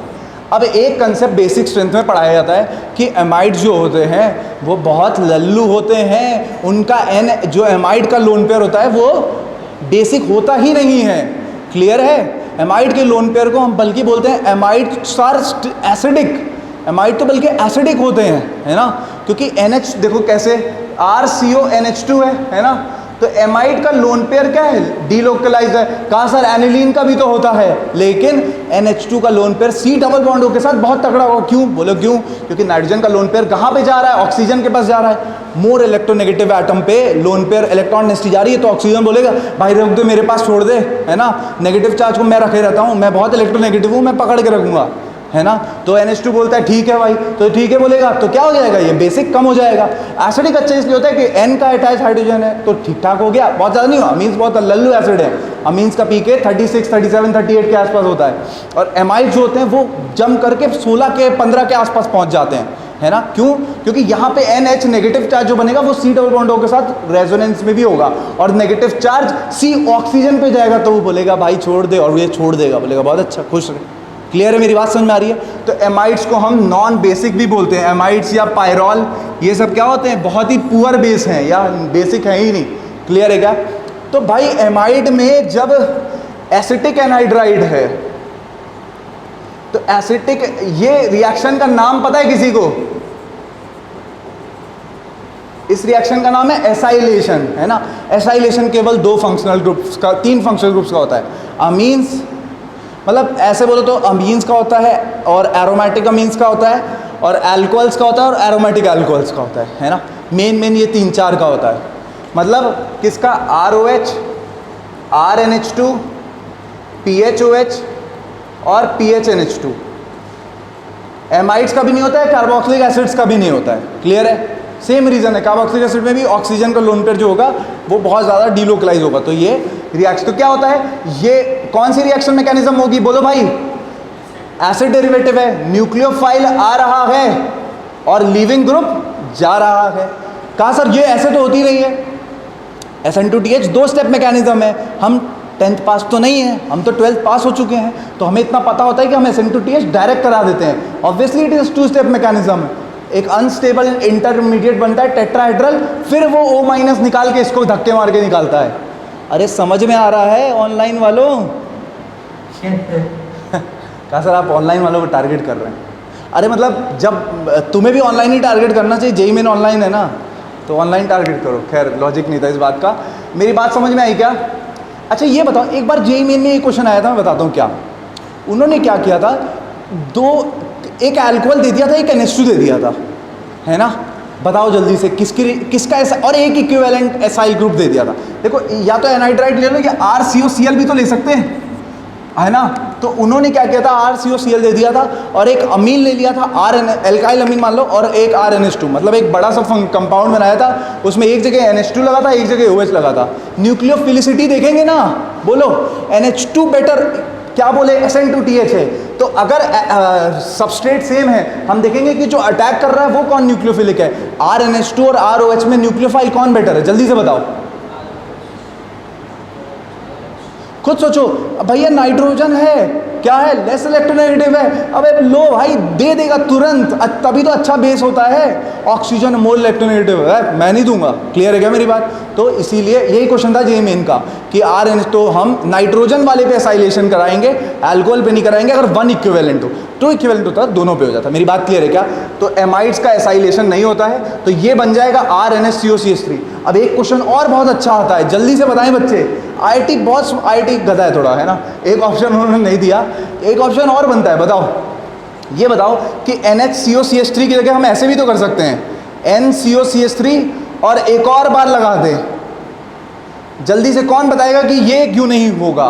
मतलब प्रोडक्ट उन्होंने ये बनाया है, मैं कह रहा हूँ एक्सेस ले लें। अब चलो तुम बोलो 1 इक्विवेलेंट, मैं कह रहा हूँ एक्सेस है, तो ये बन सकता है कि नहीं बन सकता? और अगर बनेगा तो क्यों, नहीं बनेगा तो क्यों? मतलब ये जो NH-COCH3 है, क्या ये इसमें कन्वर्ट होगा? यस या नो बताएं। नो क्यों सर? अभी तो आपने बताया कि एमाइड्स का एसाइलेशन नहीं होता है, और ये भी तो एमाइड है। अरे बोले रे बचुआ। क्लियर है? बात समझ में आई? ठीक है, तो आई थिंक ये बात समझ में आ रही। और CH3COH तो बना लेंगे ना, वो O- वगैरह जो निकलेगा और इसका H जो निकलेगा वो CH3COH बन जाएगा। समझ में आया ये क्वेश्चन? IIT का क्वेश्चन है, कर लेंगे। इसमें याद करें एक और बात कि जब भी एसाइलेशन होता था, ऐसा बताओ क्या होता था? RNH2 किस में कन्वर्ट होता था? RNH-COCH3 में। जल्दी से बताएं, लगाएं अपना मोल कंसेप्ट, या मोल कंसेप्ट ना भी लगाएं तो बस बताएं कि मॉलिक्यूलर वेट में कितना इंक्रीमेंट हो रहा है। बताओ भाई, कितना इंक्रीमेंट हुआ है? RNH2 RNH-COCH3 में कन्वर्ट हुआ तो कितना इंक्रीमेंट हुआ है? एक क्वेश्चन आया हुआ है जेईई मेन में 2013 में कि 390 का इंक्रीमेंट हो रहा है, तो बताओ भाई कितने अमीनो ग्रुप्स होंगे? ऐसा क्वेश्चन जेईई मेन में आया है, बताएं जल्दी से। अबे कार्बन मॉलिक्यूलर बोल भी नहीं पा रहा हूं मैं, कैसे इतनी बेइज्जती करूं? अरे बताओ ना यार, बहुत सिंपल है, कोशिश तो करो। कोशिश देखो, बताओ 42 बोल ली एक बच्ची, है ना, वेरी गुड, यही आंसर होगा। निकाले NH2 NH-COCH3 में इंक्रीमेंट कितने का हुआ है? C2H2O। किसका इंक्रीमेंट हुआ है? C2H2O का। बताओ भाई, तो 12 2 24, 16 30, 2 मतलब 16 40, 2 42, तो 42। समझ में आया? अच्छा, अगर 5 NH2 होंगे तो कितने का इंक्रीमेंट होगा? जल्दी से, 10th की मैथ्स, 42 × 5, जल्दी 210। क्लियर है? बोलो मेरी बात समझ में आ रही है? हाँ, तो अच्छे से आना चाहिए। मेरी बात समझ में आ गई? ऐसे क्वेश्चन आए थे, ऐसा क्वेश्चन आया था एक बार जेईई मेन में, कर लोगे एसाइलेशन का क्वेश्चन। 3 चीज़ बताइए एसाइलेशन में, क्या अल्कोहल और अमीन आ जाए, है ना, तो अमीन का होगा। मान लो 2 एरोमेटिक और एलिफेटिक में आ जाए, एनिलीन आ जाए और RNH2 आ जाए, तो RNH2 होगा, है ना, बेटर न्यूक्लियोफाइल RNH2 होगा ना, एनिलीन से बेटर बेस है, न्यूक्लियोफाइल भी बेटर होगा। क्लियर है? अच्छा, तीसरी बात कि जो एमाइड्स होते हैं उनका एसाइलेशन नहीं होता है ना, और अच्छा इस रिएक्शन में, क्योंकि CH3, ये रिएक्शन को एसाइलेशन जनरलाइज टर्म है, इसको बोलेंगे एसिटाइलेशन। क्यों? है ना, क्योंकि CH3CO का इंक्रीमेंट हुआ है, तो एसिटाइल ग्रुप हुआ है ना। और एसिटाइलेशन में अमीन्स के या अल्कोहल में 42 का इंक्रीमेंट होता है। या तो ये याद कर लें या एग्जाम में तेजी से निकाल लेंगे, है ना। क्लियर है? ये क्वेश्चन आते हैं कि इतना मॉलिक्यूलर इंटीजर में, जेईई मेन में बहुत ज़्यादा प्रोबेबल क्वेश्चन है कि ऑर्गेनिक में इंटीजर में क्वेश्चन आएगा, तो यही सवाल आएगा। मैं एज इट इज़ बता रहा हूँ, जेईई मेन 2013 में देख लो, वो तब सिंगल करेक्ट होता था, अब इंटीजर में सेम सवाल आएगा किसी ना किसी साल, और क्या पता आ भी चुका हो। क्लियर है मेरी बात? समझ में आ रही बात? क्योंकि उनकी औकात नहीं है क्वेश्चन बनाने की ज़्यादा, है ना, तो यही सब देंगे वो। क्लियर है? आगे बढ़े, अगला क्वेश्चन करेंगे जल्दी से। कंसेप्ट लिख लो, बहुत सारी चीज़ें बता रहा हूँ, रिकॉर्डिंग है, दोबारा रिवाइज करना है सबको, ठीक है। चलो ये क्वेश्चन करो, ये इजी है, मेंस लेवल है। 2 फंक्शनल ग्रुप्स आ गए, C2H5MgI है ना। बताओ किस पे अटैक पहले होगा? जल्दी से बताओ। चलो पहले कर लो, मैं 1 मिनट दे रहा हूं, कर लो, 1 मिनट का क्वेश्चन है।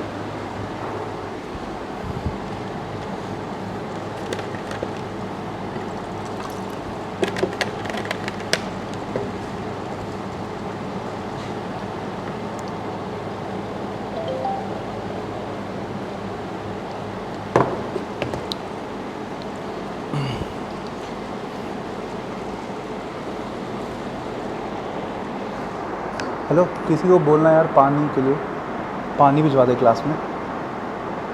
हेलो,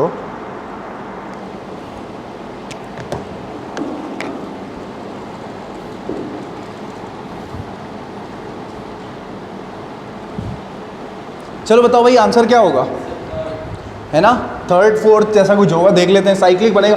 बताओ भाई डेल्टा प्लस कहाँ ज़्यादा है, जल्दी से बताओ भाई। ये ऑनलाइन वाले बताएं बच्चे कि पर्पल पे डेल्टा प्लस ज़्यादा है कि ग्रीन पे, बताएं। पर्पल पे, है ना? क्योंकि ये ऑक्सीजन क्या कर रहा है, डेल्टा प्लस को कम कर रहा है, तो पर्पल पे ज़्यादा है। पर्पल पे ज़्यादा है तो वहीं पे अटैक होगा, अटैक होगा तो झटैक भी होगा, तो क्या होगा, C2H5 डेल्टा माइनस अटैक करेगा। किस पे अटैक करेगा, यहाँ पे करेगा। क्या करेंगे, बताएंगे वो,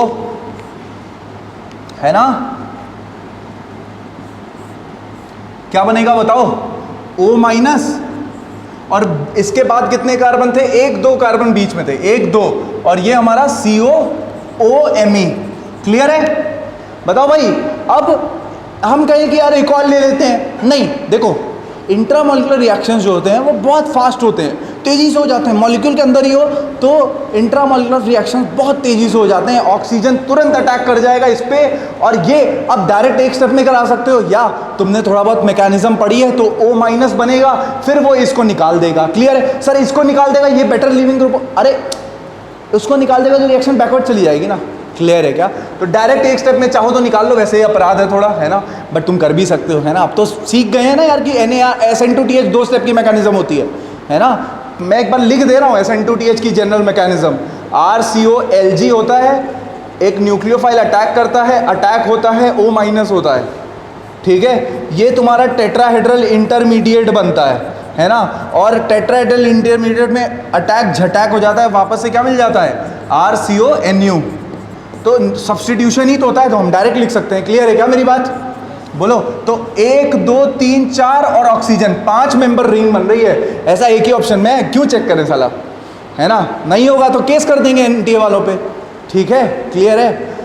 चलो आगे बढ़े, बोलो। सही होगा, ऐसे सही है ना? सही बनाया इन्होंने, केस वाली बात तो नहीं आ गई है, पता नहीं। हाँ सही है, ये ET भी तो होगा यहाँ पे। चलो आगे बढ़ूँ, समझ गए? बोलो। जितने ऑनलाइन वाले बच्चों को समझ में आ रहा है वो चैट में यस लिख दें एक बार, और आगे बढ़ेंगे। वो यस दिखाता है कि तुम कितना अटेंटिवली सुन रहे हो, है ना? बस इसीलिए लिखवा रहा हूँ। वाई लिख दो, मुझे क्या मतलब है, मतलब बस कुछ लिख दे बच्चे, बताएं। क्वेश्चन करें तो बहुत ईजी क्वेश्चन है, बट ये मेंस में ऐसे क्वेश्चन आते हैं, करें। अब अपन ORM 2 पे चालाकी से जा चुके, तुम्हें पता भी नहीं चला, है ना? बट करो।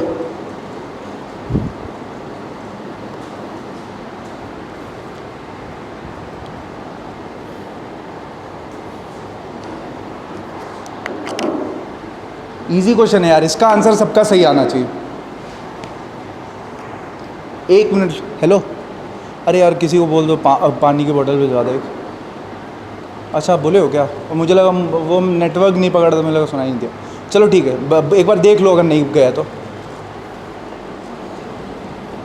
ठीक ठीक ठीक, बस नहीं आएगा दोबारा बोल दो। 2 मिनट, एक बार 2 मिनट बाद दोबारा कॉल कर देना उसे, पूछ लेना कि दिए हो कि नहीं दिए। ठीक है चलो। अरे बताओ इसका आंसर किसी का आया? बड़ा सिंपल क्वेश्चन है, ये पढ़ाया था जब फिडेल क्राफ्ट पढ़ाया था तो बताया गया था कि भैया ऐसे ऐसे कराना। बस ये एक्टिवेटिंग और डीएक्टिवेटिंग नेचर पे है कि ग्रुप ऑर्थोपैरा और ऑर्थोपैरा डायरेक्टिंग समझ में आना चाहिए कि कौन सा ग्रुप ऑर्थोपैरा डायरेक्टिंग होता है, कौन सा ग्रुप मेटा डायरेक्टिंग होता है। फर्स्ट आ रहा है एक बच्चे का, ऑनलाइन वालों को क्या आ रहा है बताओ? ऑनलाइन वालों बता दो यार। एक बच्चा कोविड खन्ना है, अच्छा कोविड, अच्छा ऐसा कोविड नाम होता भी है KOVID। ऐसा एक अपने रिजल्ट में भी एक बच्चे का नाम है ऐसे, कोविड 176 थी नीट में उसकी। खन्ना साहब भी क्या पता ले आए। चलो बच्चे बताएं ऑनलाइन वालों, क्वेश्चन नंबर 6 का आंसर क्या आ रहा है? 6 के बाद लिख के भेजें, 6A 6B 6C 6D, क्या आ रहा है जल्दी से चैट में भेजें, मैं देख रहा हूँ चैट, जल्दी से। चलो डिस्कस करते हैं, अब बताओ।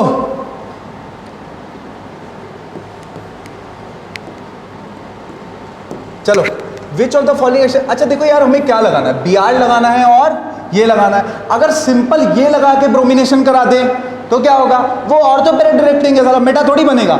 ब्रोमिनेशन करा के ये एसाइलेशन एल्काइलेशन करा दे, फिडल करा, नहीं होगा। हैलोजेंस क्या होते हैं, deactivating but ortho para directing होते हैं, तो फिर नहीं हो पाएगा। तो हमें याद करना पड़ेगा। ऐसे केसेस में हम क्या करते थे, बाबा एसाइलेशन को याद करते थे, है ना, क्योंकि एसाइल ग्रुप जो होता है वो मेटा डायरेक्टिंग होता है ना। तो क्या करो, पहले क्या करो, एसाइलेशन करा दो, एसाइलेशन के बाद ब्रोमिनेशन करा दो, ब्रोमिनेशन के बाद एसाइल ग्रुप को वो Cr या W के लेके रिडक्शन करा दो। क्लियर है क्या? Cr W के ये कौन से दो पाप हैं, नहीं, क्लेमेंसन रिडक्शन और वोल्फ किश्नर रिडक्शन। ठीक है, क्लियर है, बस यही होगा। स्टेप देख ले कौन सा ऐसा है। सबसे पहले ब्रोमिनेशन क्या होगा, ब्रोमिनेशन करा दोगे तो ये ऑर्थो पैरा पे लेके जाएगा, गलत। ये एसाइलेशन, हाँ, ब्रोमिनेशन, हाँ, रिडक्शन, अरे हाँ क्लियर। अच्छा पहले एसाइलेशन का अगर रिडक्शन करा दिया है ये भी गलत है, फिर ऑर्थो पैरा डायरेक्टिंग हो जाएगा एल्काइल ग्रुप, तो ये भी गलत है ना। तो बी सही है। और डी में क्या है, ब्रोमिनेशन। अब ब्रोमीन भी क्या होगा, ऑर्थो पैरा, यहाँ भी ऑर्थो पैरा बनेगा, यहाँ मेटा बनेगा, यहाँ भी ऑर्थो पैरा बनेगा, तो जो मेटा बनेगा वही आंसर होगा। क्लियर है, बोलो ऑनलाइन वालों क्लियर है? जिसको क्लियर है वो चैट में यस लिखे जल्दी से। समझ में आया? आगे बढ़े। क्वेश्चन नंबर 6 बहुत इंपॉर्टेंट क्वेश्चन है, लेकिन ये आता है अक्सर और इजी है। ये नहीं हो रहा है, मुझे दिख रहा है बच्चों से, तो बच्चे पढ़ाई नहीं कर रहे हैं बिल्कुल भी, साफ साफ दिख रहा है। बहुत एलिमेंट्री लेवल सवाल है। बुरा ना माने, होली नहीं, बुरा ना माने, आगे अभी टाइम है, एक हफ्ते का, रिवीजन कर लें, कोई दिक्कत नहीं है ना। क्लास को 2-2 बार अच्छे से देख के जाए, बहुत सारी चीज़ें एज इट इज़ फंसेंगी, तुम्हें मैं बता रहा हूँ ना। आगे बढ़ो, जल्दी से बताओ। बहुत मतलब ईजी क्वेश्चन लग रहा है मुझे तो ये। बताएं क्वेश्चन नंबर 7।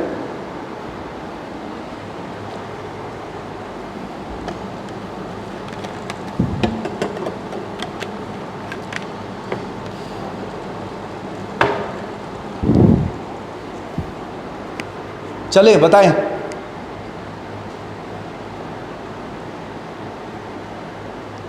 इजी है ना ये? एक बच्चा कुछ लिखा है, सर ग्रिग्नार्ड रिएजेंट में एसिड बेस ज़्यादा फेवरेबल कब होता है? बेटा जब भी एसिडिक एच होगा तो ज़्यादा फेवरेबल होगा, है ना। एसिड बेस ही फेवरेबल होता है जब एसिडिक एच होता है, लेकिन एक केस में नहीं होता है ऐसा। एक दो केस कौन से हैं? देखो एल्डिहाइड कीटोन्स, देखो मैं तुम्हें एक बात बताता हूँ, एक बच्चे ने पूछा है तो मैं बता देता हूँ। ये जो कार्बोनिल का हाइड्रोजन जो है ना, क्लियर है, बहुत अच्छा डाउट है, बच्चे अक्सर पूछते हैं।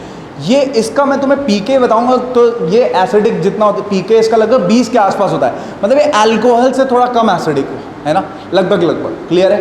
तो हम बोलते हैं कि अमीन्स जो कि बहुत ही लल्लू एसिड हैं, जिनका पीके 38 के आसपास होता है, 35-38, वो भी ग्रिग्नार्ड से एसिड बेस दिखाते हैं, तो ये भी एसिड बेस दिखाना चाहिए, क्लियर है। लेकिन देखो मुद्दा क्या है, ग्रिग्नार्ड क्या है, जल्दी से बताओ। न्यूक्लियोफाइल को कुछ मतलब नहीं है H+H+, उसको बस डेल्टा प्लस से मतलब है, चाहे वो H का ऊपर डेल्टा प्लस हो या C। कार्बोनिल कंपाउंड्स में ऐसा एक्सपेरिमेंटली देखा गया है कि होता क्या है कि यहाँ डेल्टा प्लस और ये जो H पे डेल्टा प्लस है ये वाला ग्रेटर होता है, क्लियर है। तो इसीलिए कार्बोनिल में ये जो कार्बोनिल वाले होते हैं वो एसिड बेस रिएक्शन के बजाय NaR को फेवर करते हैं, मतलब एल्डिहाइड्स और कीटोन, है ना, क्लियर है। लेकिन वही बहुत लल्लू हो, जैसे OH हो और NH2 हो और उनके बाद एसिडिक H होता है, तो कार्बोक्सिलिक एसिड और एमाइड्स कौन सी रिएक्शन दिखाते हैं, एसिड बेस, मतलब क्लियर है ना। RCOH और RCONH2 ग्रिग्नार्ड के साथ क्या दिखाएगा, AB रिएक्शन, क्लियर है क्या मेरी बात। RMGX के साथ कौन सी रिएक्शन दिखाएगा, AB रिएक्शन, क्लियर है। AB क्या है, AB एसिड बेस रिएक्शन, समझ में आई बात, बोलो। और एसिडिक एच ये वाला है, ये वाला और ये वाला, कर लोगे। मैं आगे बढ़ूं, ये क्वेश्चन बताओ जल्दी से, जिस बच्चे को डाउट था बेटा समझ में आ गया बच्चे। इस क्वेश्चन का आंसर बच्चों का 1 आ रहा है और 4 आ रहा है, एक बच्चे का 1 आया 4 आया, एक बार देखें ये क्वेश्चन। हाँ तुम्हारा क्या आ रहा है, कौन सा कीटोन देता है बताओ। तो फिर वो कीटोन नहीं है ना, वो फंक्शनल ग्रुप ही अलग हो गया। देखो यार, जब कोई भी ग्रुप CH2, कभी भी CH2 के साथ 2 स्ट्रॉन्ग -N ग्रुप्स लगे होते हैं, तो ये हाइड्रोजन जो होता है बहुत एसिडिक होता है, इसके बाद डेल्टा प्लस बहुत ज़्यादा होता है ना। तो इसको कीटोन नहीं बोलेंगे। तुमसे कोई बोले कीटोन है क्या, तो तुम दो झापड़ मार के बोलना नहीं, अलग फंक्शनल ग्रुप है ना। These are diketones, ketone is not, diketone is not a ketone, functional group बदल गया है। क्लियर है? अब तुम कार्बोक्सिलिक एसिड को अल्कोहल थोड़ी बोल दोगे, समझ में आ रही बात। तो ये डाई, एक बार आईटी में इसी क्वेश्चन कंसेप्ट एक बार क्वेश्चन आया था कि बच्चे डाई कीटोन वाले भी मार के आ गए और पता चला वो बोल दिया कीटोन ही लेना था भाई, कीटोन लिखा था क्वेश्चन में। क्लियर है क्या? तो डेल्टा प्लस यहाँ पे बहुत ज़्यादा होता है। ये भी क्या करते हैं, इनमें भी एसिड बेस रिएक्शन ज़्यादा फेवरेबल होता है ग्रिग्नार्ड के साथ। और भी बहुत होते हैं, देखो साइक्लोपेंटाडाइईन भी जो होता है, this is also very famous standard acid base, मतलब ये डेल्टा नेगेटिव, यहाँ पे H डेल्टा प्लस बहुत ज़्यादा होता है, तो क्या होता है H डेल्टा प्लस ज़्यादा है तो ये भी एसिड बेस दिखा देता है। क्लियर है? डेल्टा नेगेटिव वहाँ लिखने का कोई पॉइंट नहीं। ठीक है, खैर ग्रिग्नार्ड की तलब जो है बच्चों की वो मैं भी दूर करता हूँ अगले क्वेश्चन से। पहले ये कर लें, है ना, एक क्वेश्चन कराता हूँ उसमें पूरा ग्रिग्नार्ड खत्म हो जाएगा। पहले ये क्वेश्चन करो जल्दी से, क्या आंसर आ रहा है? हाँ, फोर्थ कैसे? कौन बताएगा फोर्थ है तो कैसे? कौन बोला है फोर्थ? तुम बोलो, बताओ। बस मुझे ये बता दो कि ए सबसे पहले है तो वो क्यों है? अच्छा, एक चीज बताओगे कि COOR कैसा ग्रुप है? डीएक्टिवेटर होता था COOR, बोलो, है ना। तो ए सब टॉपर कैसे हो सकता है? तुमने बोला सर ए टॉपर है, मतलब वहां रेट क्या पूछा है? रेट ऑफ इलेक्ट्रोफिलिक, तो इलेक्ट्रॉन डेंसिटी देखेंगे, है ना। तो इस बेंजीन रिंग पे ये COOR क्या दिखा रहा है? COPH -M दिखा रहा है ना। तो ये टॉपर कैसे हो सकता है? बाकी ये तो क्या है, ये -I और +M है ना। नेट क्या है? -I। ये क्या है? ये +H है। और इसके पास कितने, जल्दी से बताएं बच्चे, कितने अल्फा H हैं? 5 अल्फा H सबको दिख रहे हैं? अरे 2 अल्फा H है ये। अगर इथाइल है, CH2CH3 है। ऐसे मजे ले लेते हैं लोग, है ना, एसोसिएशन नीचे बना रहे हैं, 5 अल्फा H लिख देंगे। 2 अल्फा H और यहाँ पे 3 अल्फा H हैं। तो ये बताओ कि ये अल्फा H वाले +H होते हैं ना, इलेक्ट्रॉन डोनेटिंग ग्रुप है, तो ये तो इलेक्ट्रॉन डेंसिटी बढ़ाएंगे। तो ए कैसे टॉपर हो? ए बच्चों का फर्स्ट आया है ना। तो क्या अपने बच्चे अपना आंसर चेंज करना चाहेंगे? कोई है जिसको अभी भी लगता हो कि ए टॉपर होगा? बोलो, कोई है? ये क्वेश्चन मेरा बनाया हुआ है ना। और ये क्वेश्चन अभी आया था, मतलब एक अभी टेस्ट सीरीज वगैरह हो रही है तो बहुत सारे बच्चे गलत करके आए थे। इसका करेक्ट आंसर बताइए क्या है? कौन बताएगा? बहुत सारे बच्चे 4 दे रहे हैं, वो भी गलत है। इसका करेक्ट आंसर बताए क्या है? किसी का सही नहीं आया। अबे सर्ड नहीं है, इसका आंसर है ए, सेकंड। चलो अभी मैं 1 मिनट और दे रहा हूँ, देखें कौन बता, समझा दो, अब समझा दो। पहले तो बहुत सारे बच्चे बी और सी में ही परेशान है ना। अबे आई इफेक्ट नहीं देखते हैं, हाइपर देखते हैं, डोमिनेटिंग इफेक्ट देखेंगे। यहाँ 3 अल्फा H हैं तो इसका +H ज़्यादा होगा, यहाँ 2 अल्फा H हैं, इसका +H कम होगा।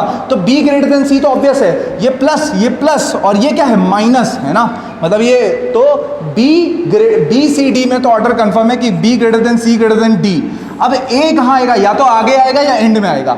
99.99 1000 बार लगा लो, टीचर स्टूडेंट सब इसका आंसर यही देंगे, B C D A। लेकिन गलत है वो आंसर, है ना। कोई समझा पाएगा कि क्यों? मतलब ये मेरा बनाया क्वेश्चन नहीं है, बट ये है, मतलब मैंने बनाया खुद से क्योंकि मेरे दिमाग में था। But this question is available in market in some standard books. यार तुम लोग मतलब ऐसा सोचते हो ना कि टीचर ही सबसे बड़ा गधा है।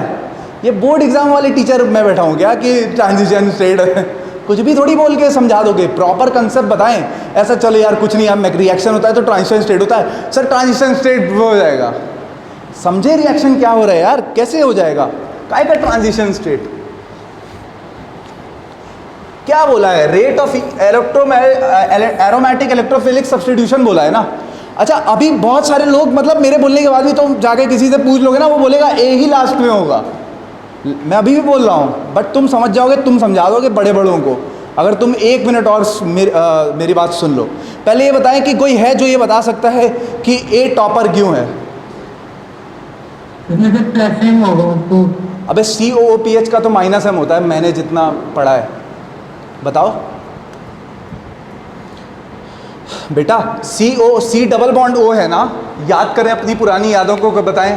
C डबल बॉन्ड O का कौन सा इफेक्ट होता है? जो बच्चा बोल रहा है, अगर हो सकता है तुम सही बोल रहे हो लेकिन अपनी बात को रखो फिर, है ना। देखो मेरी बात कि बताओ C डबल बॉन्ड O है ना, बताएं, तो ये क्या करेगा? तो यहाँ पे डेल्टा प्लस आएगा ना ऑर्थो पैरा पे, तो क्या होगा? माइनस एम ही तो दिखाता है। समझ में आ रही बात? तो ये तो अब डेल्टा प्लस आ रहा है तो इलेक्ट्रोफाइल बोलेगा भाई मैं नहीं जा रहा हूँ, क्लियर है? तो रेट कम होना चाहिए, लेकिन ऐसा नहीं है। कौन बताएगा? सर दो बिन बिन देंगे, इसलिए एक दूसरे के लिए वो plus M option. Very good, very good, है ना। इसको सब लोग ई चॉकलेट भेज देना मेरी तरफ से, ऑनलाइन अमेजोन का वो फोटो भेज देना इस बच्ची को, जो भी है, क्लियर है? अरे यार इस रिंग पे ध्यान दो ना, जो मोस्ट एक्टिवेटेड रिंग है उस पे इलेक्ट्रोफाइल ये थोड़ी बोलेगा जो कॉमन है चारों ऑप्शन में मैं उसी पर अटैक करूंगा। इलेक्ट्रोफाइल बोलेगा जहां पे इलेक्ट्रॉन डेंसिटी ज्यादा है मैं वो अटैक करूंगा। भैया ये जो है ना, ये क्या दिखा रहा है? प्लस एम दिख रहा है, तो इलेक्ट्रोफाइल बोलेगा मैं आ जाता हूं ऑर्थो पे और पैरा पे, लेकिन मैं इस रिंग पे आता हूं। वो पीएच जो लिखा था ना वही कैच था, वो चालाकी से पीएच लिख दिया। अगर वो OCH3 होता तो वो लास्ट पे ही आता, तो वो फेलियर होता, लेकिन वो पीएच था, वो कैच था, वो चालाकी से पीएच छोटा करके लिख दिया फिनाइल। और तुम सोचे माइनस एम। अरे ये CO माइनस एम दिखा रहा है इस फिनाइल पे, लेकिन इस फिनाइल पे तो रेट सर अब कम भी कर रहा है, एक बढ़ा रहा है। भाई रेट क्या? इलेक्ट्रोफाइल बोलेगा कि मैं तो इस रिंग पे सबसे जल्दी जाऊंगा क्योंकि यहाँ प्लस एम वाला है, बाकी ऑप्शन में प्लस H वाले हैं, और Cl प्लस एम दिखा रहा है लेकिन उसका ओवरऑल माइनस आई है। तो वो बोलेगा इलेक्ट्रोफाइल कि मैं फर्स्ट वाले पे कूद कूद के भाग के जा रहा हूँ, है ना, क्योंकि वहां पे जो ऊपर वाली रिंग है जिसको तुमने छोटा कर दिया, जिसकी इज्जत कम बनाई है, वो क्या है? मोस्ट एक्टिवेटेड रिंग है, और वो वहां पे रिएक्शन कर जाएगा। समझ में आया? कितना प्यारा सवाल है ये, बहुत अच्छा सवाल है। इसका आंसर यही होगा। जिसको जिसको समझ में आ गया वो चैट में यस लिख दे, मैं देखूँ कितने बच्चों को समझ में आ गया। एक दो जगह देखा था मैंने, लोगों ने एक्सेप्शन लिखवा दिया था इसमें, ठीक है ना। तो समझ में आ गया? अरे सबको आ गया यार, बहुत तेज़ बच्चे हैं, वेरी गुड। चलो आगे बढ़े। अच्छा ग्रिग्नार्ड, वैसे यार ग्रिग्नार्ड चलो कराना है क्या? ग्रिग्नार्ड टाइम चला जाएगा, ग्रिग्नार्ड अपन करने बैठ जाएंगे तो। चलो मैं एक होमवर्क दे रहा हूँ, सब लोग करके आएंगे, ठीक है? अपन डिस्कस कर लेंगे।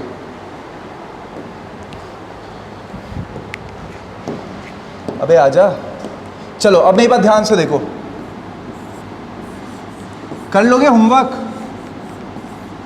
कितने बच्चे कल करके आएंगे होमवर्क? जल्दी से बताएं।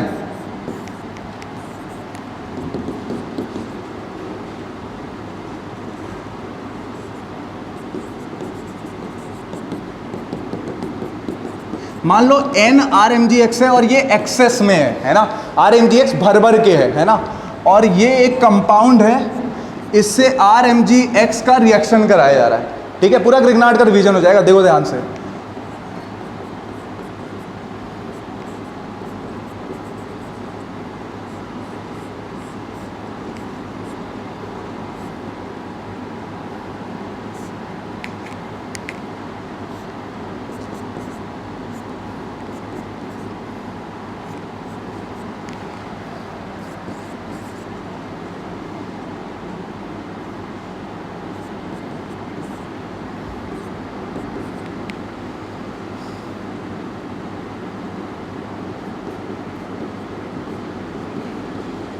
चलो जो नहीं पढ़ने में आ रहा मुझे बता दो, मैं और अच्छे से बना सकता हूँ, इससे ज़्यादा मैं नहीं बना सकता।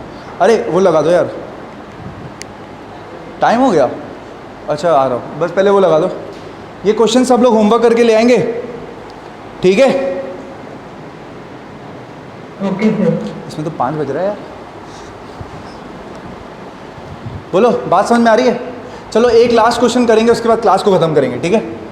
ये वाला क्वेश्चन, इसका बताना है कि n कितना होगा, मतलब कितने एक्सेस में अगर ग्रिग्नार्ड ले रहे हैं, इस कंपाउंड का 1 मोल ले रहे हैं तो कितने, ये COCl है, CHO है, CN है, CH2 NO2 है, C ट्रिपल बॉन्ड CH है, NHMe है, और ये ये वो एक्टिव मिथिलीन वाला जो अभी बच्चे बता रहे थे वो है, ठीक है? चलो ये क्वेश्चन करें फिर खत्म करेंगे क्लास को जल्दी से। ये जेई मेंस का डायरेक्ट क्वेश्चन है, मैंने नहीं बनाया, कॉपी पेस्ट क्वेश्चन है। जेई मेन 19 में या 20 में आया था ये क्वेश्चन, और बहुत सिंपल है। फ्रिडल क्राफ्ट की अच्छा, फ्रिडल क्राफ्ट को अच्छे से पढ़ के जाओ। इस साल 2 चैप्टर की एक्सपेक्टेशन बहुत ज़्यादा है, फ्रिडल क्राफ्ट की और ईथर की, बता दिया मैंने, है ना। तो मतलब वो अच्छे से, हाँ नहीं, ये बताना है कि कितने एन की वैल्यू क्या होगी। अगर एक्सेस में ग्रिगनार्ड का साथ रिएक्शन कराएंगे तो कितने मोल ग्रिगनार्ड के कंज्यूम होंगे, और 1 मोल कंपाउंड है ना। जैसे एसिड क्लोराइड के साथ ग्रिगनार्ड का 2 मोल कंज्यूम होता है। हाँ बेटा बताओ क्या आंसर आ रहा है, 1 2 3 4 में बताओ क्या आ रहा है। ये इजी क्वेश्चन है। बी, अबे बी कैसे आ सकता है, 1 2 3 4 में से बताओ ना, 1 2 3 4 में से बेटा, 1 2 3 4 में से 3 अच्छा 3 बोल रहा है बेचारा, हाँ है ना। बताओ लिमिटेशन ऑफ फिडल क्राफ्ट में, याद करें, मैं जल्दी से बता रहा हूँ। अरे वेरी गुड। अब मेरी बात सुने, फिडल क्राफ्ट में क्या बोलते थे कि बेंजीन है, उसके ऊपर क्या लगा है, NH2 COOH COR CF3 NO2 CN, या तो या NH2 के साथ NR2 भी है ना, या तो बहुत ज़्यादा एक्टिवेटिंग हो जैसे NH2 NR2, या बहुत ज़्यादा डीएक्टिवेटिंग हो। दोनों ही केस में फिडल क्राफ्ट फेल हो जाता है। हैलोजेंस में फिडल क्राफ्ट हो जाती है, कोई दिक्कत नहीं है। ईथर में भी फिडल क्राफ्ट हो जाती है, कोई दिक्कत नहीं है। OR में भी, है ना, क्लियर है। तो ये क्यों होता है, बच्चे रिवाइज करेंगे अपना, है ना, कि क्यों फेल हो जाती थी, क्या हो जाता था। अब और एक क्वेश्चन हम ये बोलते हैं कि एक लिमिटेशन फिडल क्राफ्ट का ये बोलते हैं कि फिडल क्राफ्ट में हम जो RX ले रहे हैं, मतलब जो RX ले रहे हैं, मतलब ये RX है ना, तो RX की जगह R जो है वो फिनाइल या विनाइल नहीं हो सकता है। क्यों? क्योंकि ये जो कैटायन बनेगा वो बहुत अनस्टेबल होगा।